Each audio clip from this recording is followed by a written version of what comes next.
Bom dia. Eu quero começar agradecendo o Renato, esse convite, e também a Proex. Certamente eu estou aqui por uma indicação firme da Cláudia, que eu agradeço muito. Eu já conheço o Renato já tem um tempo, por causa de trabalhos que eu desenvolvi durante 10 anos com trabalhadores do setor mineral, um projeto de extensão, pesquisa e ensino na Faculdade de Educação, chamado Conexões de Saberes sobre Trabalho no Setor Mineral. E conheci o Renato, e certamente por isso também a Cláudia, por causa desse trabalho, também a Cláudia me implicou nesse fórum. Eu aceitei imediatamente pelas indicações, né, pelas pessoas envolvidas, o desafio de tentar construir uma mesa de educação nesse fórum,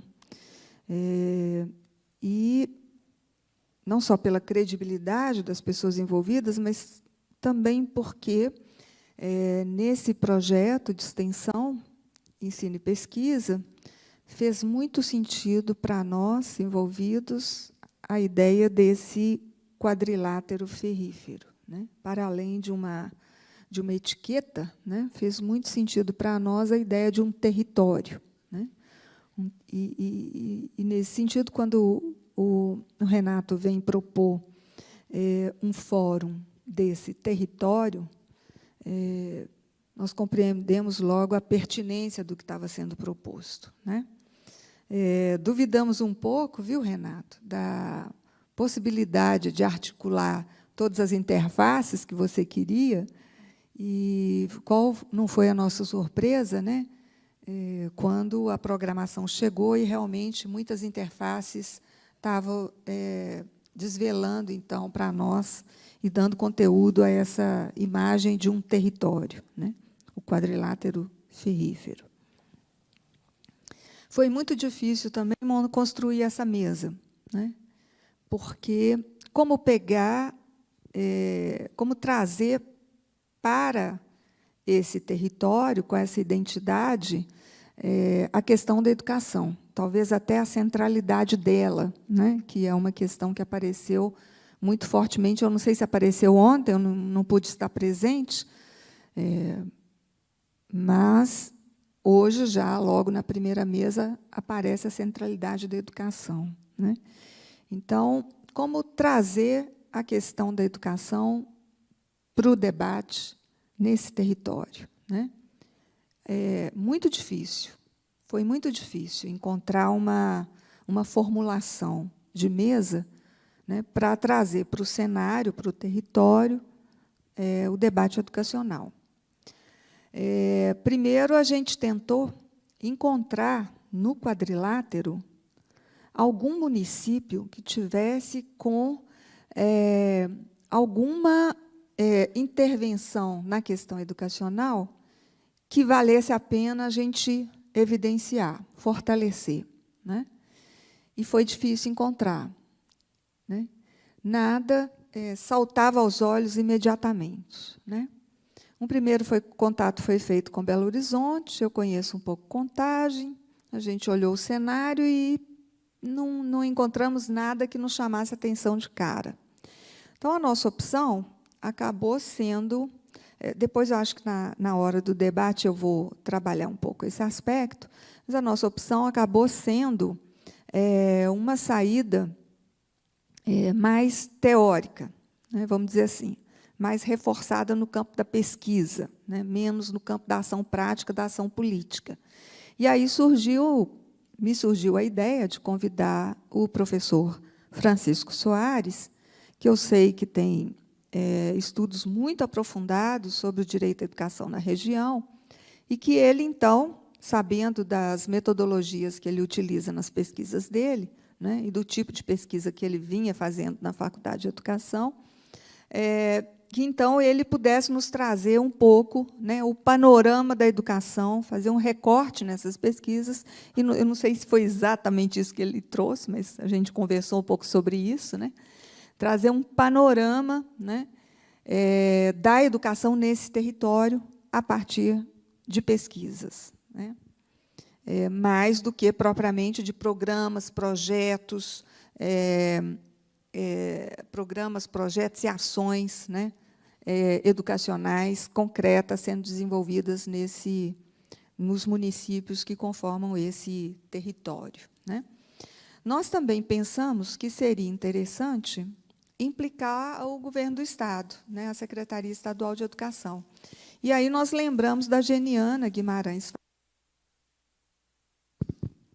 foi nossa aluna, né, e a ideia, então, seria que, se não houver uma visão, vamos saber, né, se não houver uma visão dessa região como um território, né, que tem identidade cultural, econômica, né, social, né, que, então, seria, então, a ocasião de chamar a atenção, né, da Secretaria Estadual de Educação para uma área de intervenção muito próxima, né, aqui né, nós estamos dentro, praticamente, dessa região, né, e que seria, talvez, uma zona um território onde caberiam pensar projetos específicos, né, pensando numa unidade territorial e menos num município, né.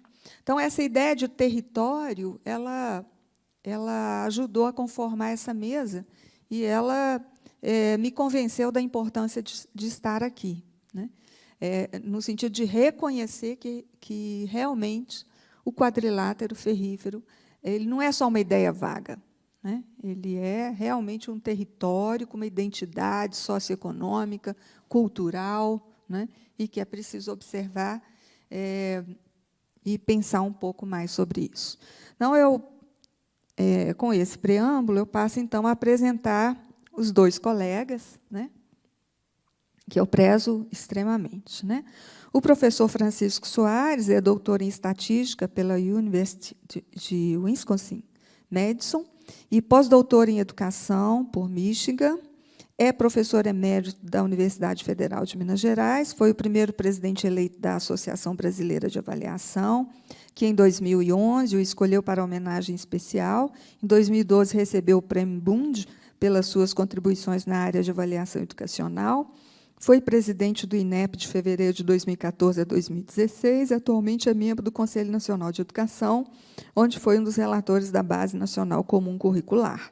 Participou do Conselho Técnico do INE, Instituto Nacional de Avaliação Educativa do México, e foi consultor do BID, da OECD, para questões de avaliação educacional. Sua atuação acadêmica está concentrada no estudo de medidas de resultados educacionais, cálculo e explicação do efeito das escolas de ensino básico e indicadores de desigualdades educacionais. Ele é professor emérito da UFMG, foi professor do ISEX e da Faculdade de Educação, né, na UFMG, e os dados que eu estou lendo aqui são dados do currículo Lattes, que eu puxei, né, mas eu gostaria de lembrar que o professor Francisco Soares é um querido, né, querido mesmo na Faculdade de Educação, uma pessoa muito querida, mas não só isso, né, é muito competente, é muito querido e mudou o cenário da pesquisa na Faculdade de Educação, né. Passando por lá, o professor quase que criou toda uma linhagem ligada a medidas educacionais de uma forma renovada, né. Eu tenho essa imagem para a Faculdade de Educação, mas, certamente, as passagens dele pelo Conselho Nacional, pelo INEP, também vai abrindo espaços para um redesenho de um campo muito antigo na pedagogia, que é o campo das medidas educacionais, né, revigorando, renovando e trazendo inovações para esse campo, né. O campo foi atualizado, né, isso é muito importante. E é estratégico do ponto de vista da política educacional. A Geniana Guimarães Faria, pedagoga pela UFMG, mestre em 2009, doutorando em educação também pela Universidade, doutora, né, já é doutora, né, pela Faculdade de Educação, bolsista do CNPq, foi bolsista do CNPq, analista educacional da Secretaria de Estado de Minas Gerais, em exercício no Conselho Estadual de Minas Gerais, professor da Faculdade de Políticas Públicas Tancredo Neves, da Universidade do Estado de Minas, professora de pós-graduação da FUMEC, membro do grupo TEIA, Territórios, Educação Integral e Cidadania, esse grupo que me ensinou a pensar em termos de território, né? Então, super convidada desse ponto de vista, né? E do grupo PASE, Grupo de Pesquisa em Política e Administração do Sistema de Ensino da FAI, atual, né? Um grupo super atuante em políticas públicas, tem experiência como docente e pesquisador nos campos da educação à distância, educação e política educacional, especialmente em temas como processos de ensino-aprendizagem, programas e projetos socioeducativos, educação integral, desempenho educacional e psicopedagogia.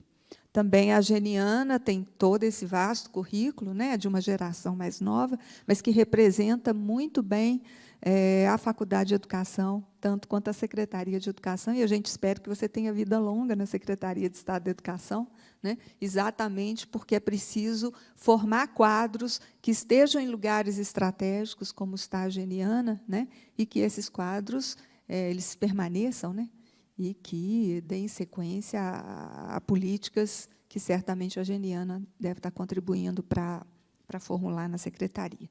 Então, eu vou pedir os dois convidados para